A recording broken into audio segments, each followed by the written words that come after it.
Dès son installation en Galilée, Jésus centre sa prédication sur le royaume de Dieu. Matthieu, soucieux d'éviter de nommer la divinité selon l'usage juif, préfère parler du royaume des cieux.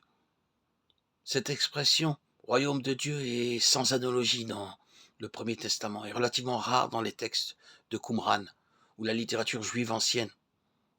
On la trouve au contraire une bonne centaine de fois dans les évangiles, 51 fois chez Matthieu, 14 chez Marc, 34 chez Luc, mais 2 seulement chez Jean, qui insiste davantage sur Jérusalem. Elle provient incontestablement du Jésus historique, et comme le soulignent certains exégètes, d'un choix conscient, personnel. C'est une manière d'évoquer la divinité sans parler de sa propre personne ni de sa relation à elle. Patiemment usant d'un langage concret, il cherche à élever ses auditeurs, des ruraux et des villageois, galiléens principalement, rêvant d'un Messie terrestre et glorieux,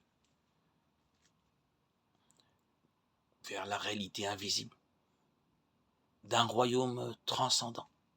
Qu'est-ce donc que ce royaume?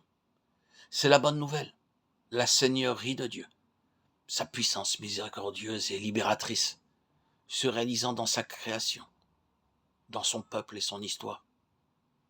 Caché aux sages et aux intelligents, mais révélé aux enfants, c'est un cadeau, un bienfait inimaginable, unique, qui résume à lui seul toutes les promesses d'amour, de pardon et de rassemblement d'Israël, telles que les prophètes les avaient annoncées. Sa valeur infinie invite à vivre dans l'attente et l'espérance. Autant dire qu'il s'agit d'une image à multiples facettes. À cet effet, Jésus déploie métaphores et comparaisons. Le royaume de Dieu, il est semblable à un roi qui célèbre le mariage de son fils, à des hommes qui attendent leur maître en retour de ses noces, à des jeunes filles qui, saisissant leur lampe à huile, sortent devant de l'époux, à un festin auquel tous les hommes, du levant au couchant, du nord au midi, sont conviés. En conteur populaire, il est intarissable. Le royaume est comparable à un trésor caché dans un champ ou à une perle rare. Ceux qui les ont trouvés, tout à leur joie, vendent la totalité de leurs biens pour se les procurer. Pourtant, il est tout petit, il ne se laisse pas deviner, comme la pincée de levain qu'une femme a enfui dans 3 grandes mesures de farine pour faire lever la pâte, comme la graine de moutarde qu'un homme a semée dans son champ. C'est la plus minuscule de toutes, mais quand elle a poussé, elle dépasse en hauteur les plantes potagères et devient un arbuste où les oiseaux du ciel font leur nid.